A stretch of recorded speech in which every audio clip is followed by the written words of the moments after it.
Son las 11 de la noche, las 10 en Canarias. Hoy se cumplen 50 años del golpe de Estado en Chile, con el que Pinochet, apoyado por Estados Unidos, derrocó al presidente Salvador Allende y su gobierno de izquierdas. El gobierno de Unidad Popular, la coalición en la que socialistas y comunistas intentaron cambiar el país y hacerlo más justo. Aquel 11 de septiembre de 1973, los golpistas liquidaron un proyecto progresista sin precedentes, enviaron un mensaje, una advertencia a toda América Latina e impusieron una dictadura que duró 17 larguísimos años, llenos de sangre, tortura y represión. En la cadena SER, Hora 25, con Aimar Bretos.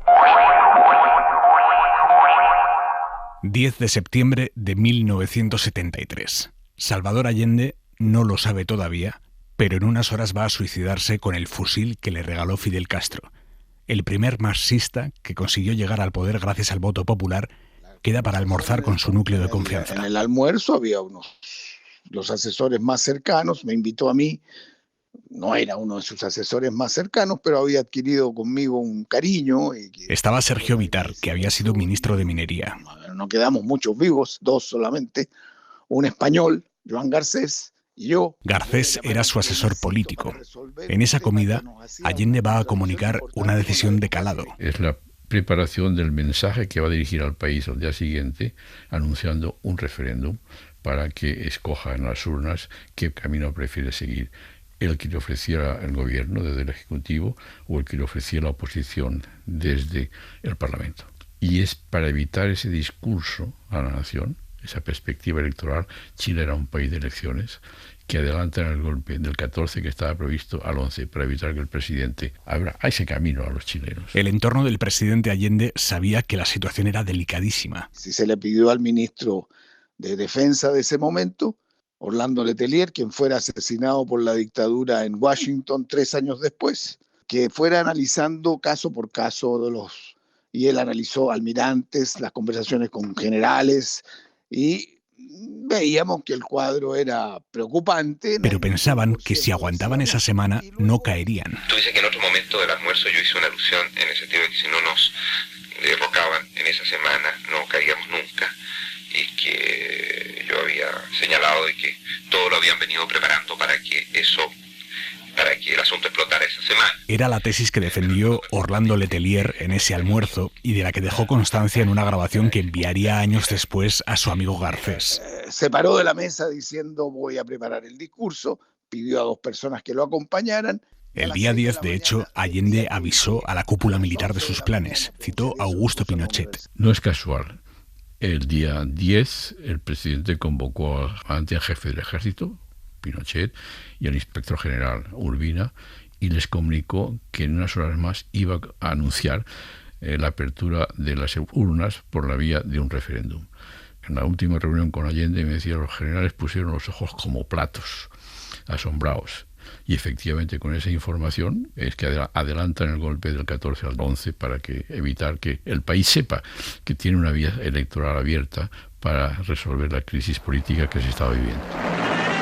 Un día después, el día 11, todo se precipitaba.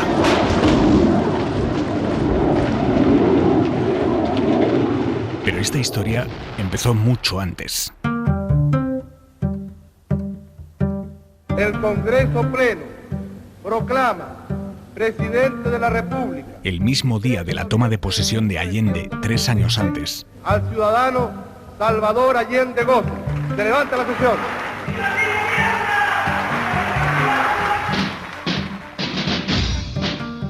En un despacho de Washington, el consejero de Seguridad Nacional Henry Kissinger redactaba un informe para el presidente Nixon. El documento es del 5 de noviembre de 1970. Comillas. El ejemplo de un exitoso gobierno en Chile de Allende tendría sin duda un impacto e incluso un valor de precedente en otras partes del mundo, especialmente en Italia. La irradiación imitativa de fenómenos similares en otras partes afectaría a su vez significativamente al equilibrio mundial y a nuestra propia posición en él. Recomiendo, por lo tanto, a usted tome la decisión de que nos opongamos a Allende con toda la fuerza que podamos y que hagamos todo lo que podamos para evitar que se consolide en el poder, teniendo cuidado de presentar esos esfuerzos en un estilo que nos dé la apariencia de estar reaccionando a sus movimientos. Fin de citación del análisis de Kissinger.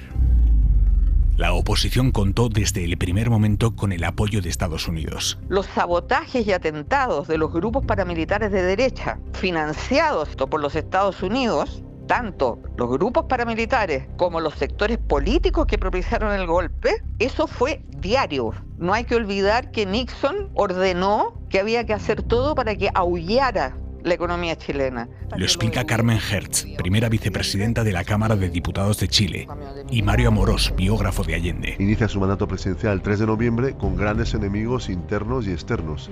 Externos, el gobierno de Kissinger y de Nixon principalmente, e internos, una derecha que no aceptó su derrota en las urnas y unos grupos empresariales que pronto se organizarán para hacer una desestabilización del gobierno de Allende. El gobierno echó a andar y desplegó una agenda social sin precedentes. La nacionalización de las grandes minas de cobre, la reforma agraria que erradicó el latifundio, la nacionalización de los grandes monopolios industriales que contaron con la participación de los trabajadores en la dirección de estas empresas, una obra cultural inmensa. Por primera vez el libro no fue un producto de lujo para las familias trabajadoras chilenas. De esa lista de conquistas sociales, hubo una que revolvió a la oligarquía chilena. Sí hubo un efecto muy divisivo en la reforma agraria. Habla Claudia Heisch, politóloga de la Universidad de Chile. Produjo una herida en los latifundistas, en los sectores más pudientes, digamos, de las clases altas tradicionales en Chile, que efectivamente fueron expropiadas de sus terrenos. Y la oposición se fue organizando. Lo que condiciona el proceso es el asesinato del dirigente de la democracia cristiana, Edmundo Pérez Zújovic, ex vicepresidente de la República, el 8 de junio del año 71. Ese hecho trágico lo aprovechan los sectores más conservadores de la democracia cristiana para aliarse con la derecha y empezar a formar un frente político que divide al país en dos bloques que con el tiempo serán antagónicos. Había sectores de la democracia cristiana que eran completamente reacios a recurrir a las Fuerzas Armadas, pero hubo un sector dentro de la democracia cristiana que finalmente se inclinó por pedir a las Fuerzas Armadas que hicieran un golpe pensando que esto iba a ser una cosa temporal y pasajera. El paro de camioneros del 72 dejó al país desabastecido. Los camioneros eran un sector muy opuesto a la Unidad Popular, un sector que estaba dominado por grupos empresariales. Y ellos fueron efectivamente los que pusieron en riesgo en un momento la gobernabilidad, frenando las cadenas de distribución a través del paro de camioneros para protestar contra la Unidad Popular. El ruido, como usted lo puede advertir, es ensordecedor. Y en las elecciones parlamentarias de marzo del año 73, en esas elecciones la oposición, con solo haber ganado 2 senadores más a los que ya tenía, hubiera podido destituir al presidente Allende por los cauces constitucionales. No fue así.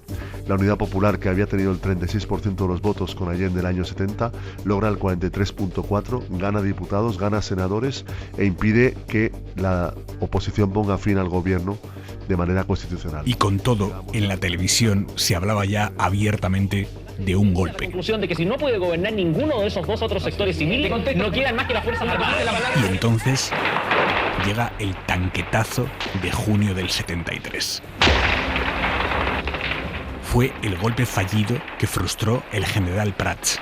Estimo procedente poner mi cargo a disposición del presidente para que... Prats dimitió, quebrado emocionalmente por la presión a la que estaba sometido. Su sustituto fue Augusto Pinochet. A las 6 de la mañana recibo una llamada de varios compañeros de mi partido que tenían como misión también a quienes éramos ministros o habíamos estado en la primera línea, protegernos porque ya sabíamos que había violencia. De hecho, el edecán de la Armada que tenía el presidente Allende fue asesinado por un grupo de extrema derecha unas semanas antes. Entonces, esa preocupación nos llama y nos dicen, todas las informaciones son que la Armada se levantó desde Valparaíso y está avanzando, ¿no? No tenemos claro si se van a sumar las fuerzas del ejército. Obviamente ya había conversaciones con bastantes generales, pero Pinochet no daba luz, incluso Allende a esa hora, y después sabemos que preguntaba si estaba arrestado Pinochet. O sea, a ese punto llegó su grado de ambigüedad y de desconocimiento nuestro. Para entender esa ambigüedad de Pinochet, es reveladora la conversación que tuvo con el ministro de Defensa 8 días antes del golpe. Desde los primeros días, Pinochet me dijo: mire, ministro, aquí hay una tropa de locos, de desequilibrados, que están planteando que es preferible que se produzca ahora una definición, es decir, un golpe, y que mueran 100.000 personas antes de que haya un enfrentamiento y una guerra civil en que puedan morir 1 millón de personas. Yo estoy haciendo lo posible de acuerdo con lo que me había pedido antes mi general Prat y con lo que me había pedido el presidente. Estoy visitando unidades y las cosas están mejorando, pero les quiero decir que en mi última visita hay gente que está en una actitud muy difícil. Iba a ser Pinochet quien consumara la traición. Les habla el presidente de la República, desde el Palacio de la Moneda. Informaciones confirmadas señalan que un sector de la marinería habría aislado Valparaíso y que la ciudad estaría ocupada, lo cual significa un levantamiento en contra del gobierno. El presidente Allende se acostó la noche del 10 al 11 de septiembre en torno a las 2:30 de la madrugada. Estuvo pendiente de los movimientos de tropas, con llamadas telefónicas, y se va a dormir 2:30 de la madrugada, y le despiertan un poquito después de las 6 de la mañana, con la noticia de la sublevación en la Armada. Entonces pide que llamen a Pinochet a su casa, que llamen a otros oficiales. Pinochet ha contado que sonaba el teléfono desde la residencia de Tomás Moro, de la casa del presidente Allende, y no cogía primero las llamadas y después se hacía el dormido diciendo que devolvería la llamada. Isabel, hija del presidente Allende, se entera del golpe por una llamada. 7:30, algo así, cuando me llama Patricia Espejo. Ella sí trabajaba con mi hermana Beatriz en la Secretaría Privada, y por lo tanto ella sí me dice: tu padre está en La Moneda, hay un intento de golpe, y ahí sí que obviamente salté de la cama, porque eso era, hasta ahí nomás podía llegar a hacerme la lesa. Yo me vestí con la mayor rapidez, con la ingenuidad de poner en un pequeño maletín una muda de ropa por si acaso. Quizás yo iba con la idea de que esto podría nuevamente ser sofocado, estilo tanquetazo.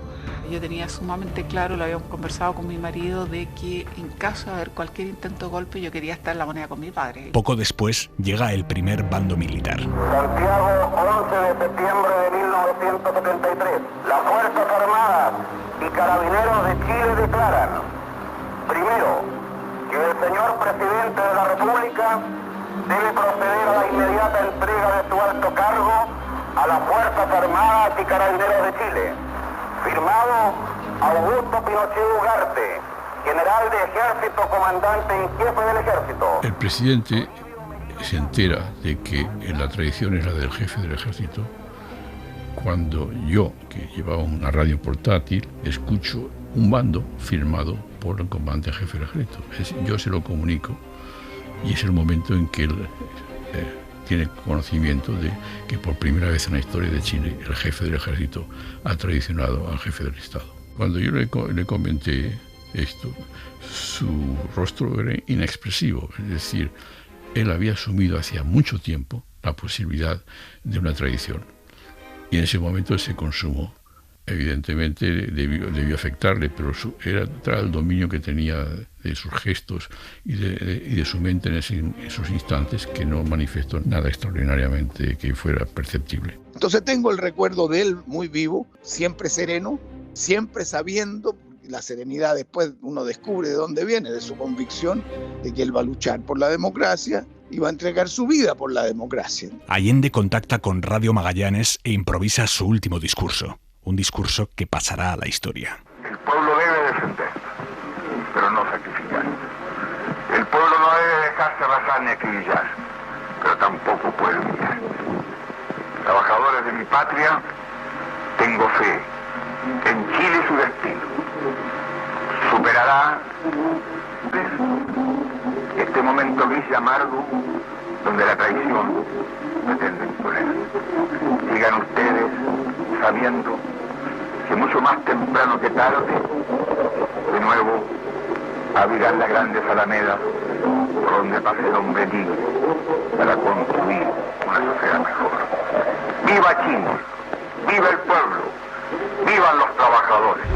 Beatriz e Isabel Allende salen del Palacio de la Moneda. Isabel recuerda cómo fue dejando atrás el palacio presidencial en el que su padre iba a resistir hasta el final. Nosotros alcanzamos a salir y una cosa que siempre he dicho que me llamó mucho la atención fue el silencio cuando salimos. O sea, contrastaba con todo lo que habíamos vivido antes. Entonces, para mí, quizás la imagen que tengo más clara en ese momento es como el silencio y los carabineros y militares corriendo, alejándose de la Moneda. Las tropas golpistas rodean la Moneda. El Palacio de la Moneda deberá ser evacuado antes de las 11 horas. De lo contrario, será atacado por la Fuerza Aérea de Chile. El asalto empezó alrededor de las 9:30 de la mañana, fuego de artillería, de blindados, de infantería, vuelo rasante de la aviación de manifiesta intimidación, hasta las 11, en que los aviones habían ido a repostar. Bombardearon después de las 11:30 o poco antes de las 12. El fuego consumía ya el palacio, el humo lo hacía invivible. Es el momento en que el presidente dice a sus colaboradores que pueden salir del palacio. En ese momento, Salvador Allende decide su propio final. Después del bombardeo del Palacio de la Moneda por los aviones Hawker Hunter, con el palacio en llamas, semidestruido, con los techos desplomándose, cerca de las 2 de la tarde, el presidente Allende pide a las personas que están junto a él, que han resistido, que se entreguen a los militares que ya estaban entrando por la puerta de la calle Morandé número 80 al Palacio de la Moneda. El palacio ya había sido tomado y el presidente se despide de ellos con un abrazo, con palabras muy cariñosas, y les pide que se entreguen y que ojalá puedan salvar la vida. Él se retira a un salón del Palacio de la Moneda y pone fin a su vida con el fusil AK-47 que Fidel Castro le había regalado y que tenía la dedicatoria en una chapa que ponía: para Salvador Allende, mi compañero de armas. El único testigo de la muerte del presidente Allende es el doctor Patricio Gijón, que en aquel momento tiene la idea, que parece inverosímil, de retroceder para buscar una máscara antigás para llevársela a su hijo, y es entonces cuando se asoma por una puerta y ve cómo el presidente se dispara y se produce la muerte en ese momento. Instantes después llegan los primeros soldados que informan al general Palacios, general del ejército a cargo de la toma del Palacio de Moneda. Le dicen: Moneda tomada, presidente muerto. Ganan los golpistas. Al edificio en llamas llegan los bomberos, que en Chile son voluntarios. Uno de ellos es el jovencísimo Alejandro Artigas. Cuando nosotros arribamos al Palacio de la Moneda, la gente que aún quedaba dentro del palacio estaba detenida, y dentro del palacio no quedaba nadie del gobierno del presidente Allende. Habían algunos fallecidos, probablemente un par de heridos. Artigas recordará siempre el cuerpo sin vida del presidente Allende. Estaba el cadáver del presidente Allende en un salón llamado La Independencia, donde estaba recostado, semi-inclinado hacia atrás el presidente Allende. Y entonces el jefe de las fuerzas militares le solicita a algunos periodistas que puedan filmar. Bueno, en ese salón no había mucha gente, había algunos militares. El ambiente era, dentro de ese salón, de silencio, de hablar en voz baja, yo diría de un profundo respeto, independientemente de lo que uno pudiera pensar después, porque en ese minuto tampoco nadie sabía de qué color eran los bandos que se estaban enfrentando, ¿no? El gobierno de la Unidad Popular ya era pasado. Era un día muy oscuro, semi-lluvioso, no con lluvia torrencial, pero con algunos goterones. Y por lo tanto el ambiente era bastante trágico, tétrico, diría yo. Y con una sensación todos ahí de, bueno, ¿qué está pasando y qué va a pasar, ¿no? Había gente circulando en caravanas de automóviles, tocando la bocina, en los barrios de clase más alta o de mayores ingresos, gente en las calles, abriendo botellas de champaña. Se terminó este gobierno, en fin. Ahora, sin tener la más mínima idea de que esa violencia que se iba a desatar, el vacío de poder, la forma como iba a ser llenado, iba a alcanzar la magnitud de violación tan masiva de los derechos humanos como la que ocurrió después. Solo una semana después del golpe de Estado, la agencia France Press titula en un teletipo: ya no hay desabastecimiento en Chile. Ese problema de tanto tiempo se evapora en una semana como por arte de magia. Yo diría que en general el golpe de Estado fue un crimen de lesa humanidad y una felonía fundacional del terrorismo de Estado que asoló nuestro país durante los 17 años de dictadura. Carmen Hertz es una histórica luchadora contra la dictadura de Pinochet. Su marido era Carlos Berger.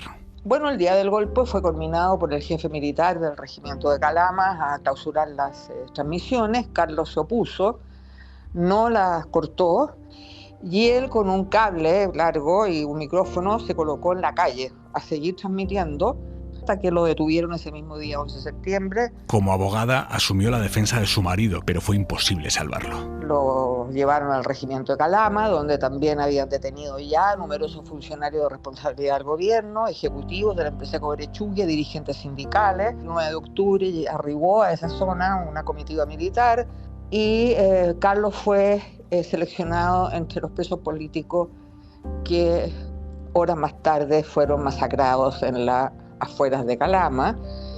Y digo masacrados, fueron un total de 26 solo en la ciudad de Calama, y fueron masacrados porque ni siquiera tuvieron la posibilidad de ser fusilados. Fueron mutilados con corvo y sus cuerpos nunca fueron entregados, porque fueron lanzados a una fosa clandestina. Y más tarde, el año 78, en el marco de una operación que ordenó Pinochet, fueron todas las fosas clandestinas que existían en el país, se dio las órdenes a las unidades militares para sacarlos y tirarlos al mar. Esa es la historia concreta, que es una más de entre miles. Hay una frase de Allende que todavía se utiliza para recordar su presidencia. Y es que él dijo: yo no soy el presidente de todos los chilenos. Hasta el día de hoy esa frase sirve para denostar a Allende. Pero ¿qué dijo después para aclararla? Yo no soy el presidente de todos los chilenos porque algunos chilenos quisieran verme frito en aceite. Eso lo dijo de manera textual en febrero del año 71. 50 años después, un 36% de los chilenos todavía cree que los militares tuvieron razón al dar el golpe de Estado. Porque piensa que salvó a Chile del comunismo, que permitió el crecimiento económico, etc. Y eso yo creo que es bastante grave desde el punto de vista de la fortaleza de la democracia, de la fortaleza de las instituciones y sobre todo el respeto a los derechos humanos. La batalla de la moneda fue política. Militarmente no tenía sentido. El sentido que tenía era la defensa de la legalidad republicana y constitucional. Y esa batalla Allende la ganó. 50 años después se está hablando de ese hecho y es precisamente por el mensaje político que encerraba. Cuando uno rompe las reglas democráticas, hay monstruos en la sociedad que emergen y ocupan esos espacios de manera bastante implacable. Ninguno de nosotros pensó nunca, cuando fue el golpe y vino la represión brutal, que era algo individual, que era algo contra nosotros, contra mí, en este caso por mala suerte, no. Era porque era la venganza a una generación que intentó alcanzar el cielo con las manos, creyendo que el mundo lo íbamos a cambiar. Lo que intentaron fue eliminar una generación entera. Y esa generación, que sobrevivió a una dictadura de 17 años, imparte hoy una lección para la historia. Yo aprendí después de aquella destrucción y tragedia que no era como yo pensaba, que la democracia era como la cordillera de los Andes que tenemos a la vista en Santiago, sino que es como un jardín que tienes que regarlo todos los días, que la cultura democrática tiene que desarrollarse, que el comportamiento de la gente es fundamental, que la amistad cívica tiene que expandirse y que todo esto tiene que fundarse en el Estado de Derecho. Pero esa frase para mí es esencial. No era la cordillera de los Andes, es un jardín. Hay que regarlo todos los días.